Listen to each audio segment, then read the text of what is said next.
Hey folks, today is March 26th. It is Friday, and today has been designated as the Virtual National Day of Action and Healing in response to the hate crime that occurred in Atlanta last week.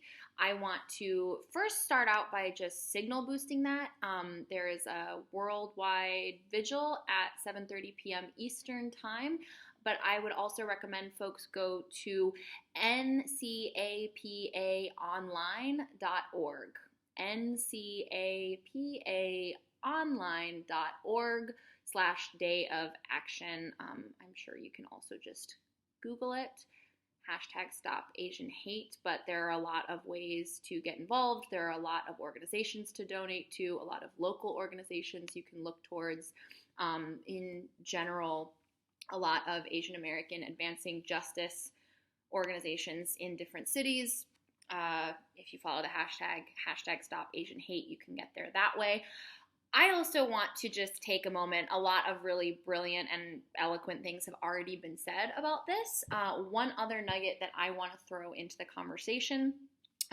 We've started having conversations, at least I hope, around the many, many intersecting oppressions that occurred and exist in a hate crime like this. So I've heard conversations surrounding this was a very, very targeted act of racism and white supremacy and misogyny, also influenced by sex negative culture and what Melissa Gira Grant calls whorephobia, which she defines as the fear and stigma surrounding actual or perceived sex workers, but just the phobia and fear of sex work. Now, I want to be really clear. The language that has come out around this hate crime being the result of a sex addiction is really upsetting, really fucked up, and what I don't like is when that seems to be coming up in a way that kind of tries to circumvent the conversation around racism and white supremacy that played a part in this. This was a targeted attack specifically on Asian-owned spas, Asian-owned businesses, and obviously in a world that's rife with misogyny, women are frequently treated as shock absorbers for male aggression, male entitlement, aggrieved masculinity, some dude's bad day, or some dude's insecurity, or some dude's war, or whatever the fuck. But it's not an accident that this dude didn't go and shoot up an all-white strip club. This dude targeted Asian-owned businesses, and 6 of the 8 people that he killed were Asian women. And so there's a very, very particular intersection here of racism and anti-Asian hatred, and also the fetishizing and sexualizing of Asian women in the context of misogyny and rape culture, and that idea of treating women as shock absorbers for male aggression and entitlement. And that needs to be part of the conversation. And one of the other things that I think we can all do, in addition to showing up and standing in solidarity with the Asian American and Pacific Islander communities, is I think we can and should also do our own work around how race and racism shows up in our sexual and dating lives. I have noticed many, many times that in the realm of dating and sex and sexuality, people feel way more at liberty to do things like express racial preference, as if that's not a problem. I mean, don't get me wrong, racism exists in every facet of society, but in other areas, racism has to be a little bit sneakier, I guess, okay? Because it's straight up illegal in some contexts to express a racial preference, but somehow on people's Tinders and bios and just in the realm of dating altogether, so many folks feel totally at liberty to just say shit like, well, I have a racial preference, and use the word preference when what they really should be saying is prejudice, okay? And I know that makes people particularly uncomfortable because when we're talking about sex and sexuality, I think we get really awkward around talking about it as something that's culturally produced and culturally constructed. In general, people like to think of sexuality as something that is totally naturally occurring, organic, and beyond their control. Sorry, unless you're Christian and you're talking to gay people and telling them to pray the gay away, okay? Fuck off.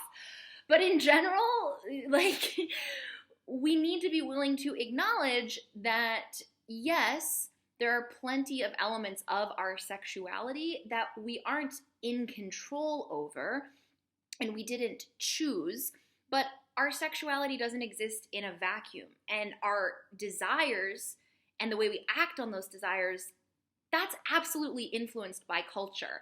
And so if the culture we're living in is a really fucked up white supremacist culture that feeds us narratives that sexualize Asian women and men and people in very, very specific ways, that is going to play out in our dating and romantic lives, and it's going to reinforce some really, really toxic, fucked up shit.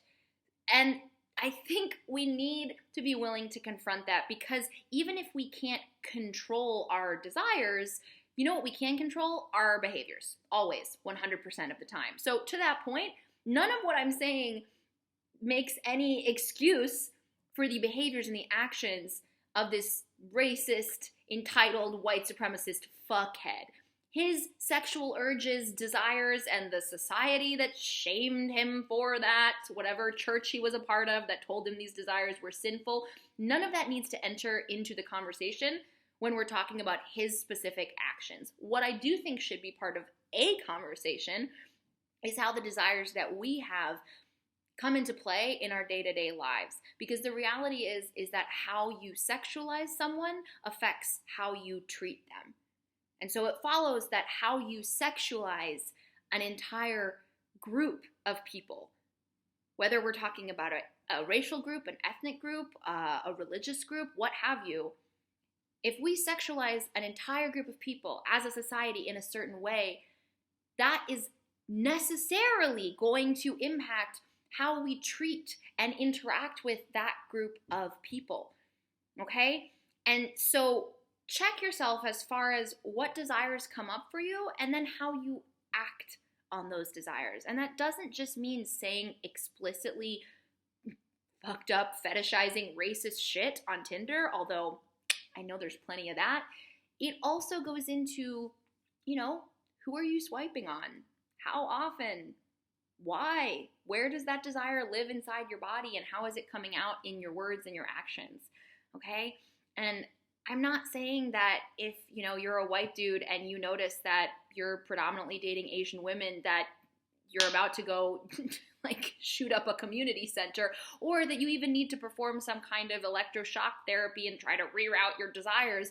Maybe you can't control that, but maybe be willing to interrogate a little bit what that desire means for you, where it comes from, and if it squares with what your ethics and what your politics are. And if it doesn't, maybe there's a way to be a bit more intentional about your erotic practice, about the shit that you consume, the things that you watch, the things that you say, and see if you can shift the needle a little bit. And to all my straight white ladies, if you think that I'm not talking to you, if you're someone who notices that you are always, never swiping right on Asian men because you've bought in to the desexualization and the emasculation of Asian men that our media and so many other systems have perpetuated for years and years and years, that's part of it too. That's part of the problem, okay? So we can't separate the actions and the words and the behaviors that drive us in the bedroom from the actions and the words and the behaviors that we're carrying out, in our movement spaces and in the streets. Those two things are not separate, and they're in conversation with one another, whether we want to admit it or not.